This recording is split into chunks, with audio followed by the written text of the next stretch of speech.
1957. ඉතින් මාගාව තියෙන වැලියු එකෙන් වැටිම කාසිය දෙකේ කාසිවල ඉතින් අපි මේ කාසිය රුපියල් 5000 ඉඳන් මෙලදී ගන්නවා.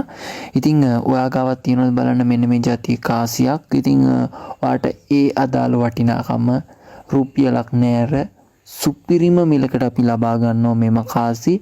ඉතින් අපි විදේශ විනිමය ගන්න තමයි මේවා එකතු කරන්නේ. මොකද කියනවා නම් පිටරට ගොඩක් අය කැමති කොලාජ් එකක් විදිහට කියන්නේ කොලාජ් එකතු කරන අය ඉන්නවා. එයාලගේ ඇල්බම් වලට මෙන්න මේ වගේ පරණ කාසි. ඒ කියන්නේ ලංකාවේ ඇතුළේ තියෙන පරණ කාසි අවශ්‍ය කට්ටිය. ඉතින් එයාලට අපි මේවා සෙල් කරන එක කරන්නේ ඔයාලගෙන් අරගෙන. ඉතින් අපිට මෙතනදී කමිෂන් එකක් තියෙනව නැත්තේ නෑ. ඉතින් ඔයාලගෙන් අපි ගන්න ගානට වැඩිය තමයි අපි විදේශයට විකුණන්නේ.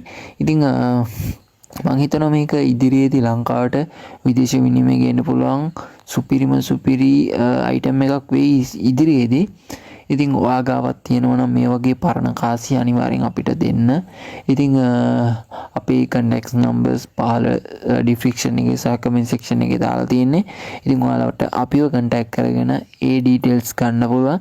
සහ ඉතින් ඔයාලා ගාව මේ දෙකේ කාසි වලට අමතර වෙන කාසි තියෙනවා නම් ඒවත් අපිට දෙන්න පුළුවන්. අපි වීඩියෝ සීරීස් එකක්ම දාලා තියෙන මේ සම්බන්ධව channel එකට ගිහිල්ලා සම්පූර්ණ වීඩියෝ බලන්න පුළුවන්. ඇති වෙන්න වීඩියෝ දාලා තින්නේ. අපිව කන්ටැක්ට් කරගෙන ඔයාලට පුළුවන් ඔයාලා ගාව තියෙන පරණ කාසි අපිට දෙන්න. ඉතින් අපි ඉහළම වටිනාකමකින් ඒවා මෙලදී ගන්නවා. සහ මේවා ඉතින් ඔයාලා ගාව තිබිලා පුස්කාලා නැතිනම් ගත්තාන කරනවට වැඩිය හොඳයි. වෙන කෙනෙක්ට දීලා එයාලා එකතු කර ආසාවෙන් එකතු කරන නිසා එයාලට දීලා අපිත් ඉතින් කමිෂන් එකක් ගන්නවා. අන්න ඒකේ අත්තරේ. බලන්න ඔයාලා ගාව මේ කාසි තියෙනවා නම් අනිවාර්යෙන් අපිව දැනුවත් කරන්න සහ අපිව කන්ටැක්ට් කරලා අපිට ලබා දෙන්න. ඉතින් අනිවාර්යයෙන්ම channel එක subscribe කරලා channel එකත් එක්ක එකතු වෙලා ඉන්න. ඉතින් තවත් අලුත් වීඩියෝ එකකින් සෙට් වෙමු guys. ඉතින් cheerio.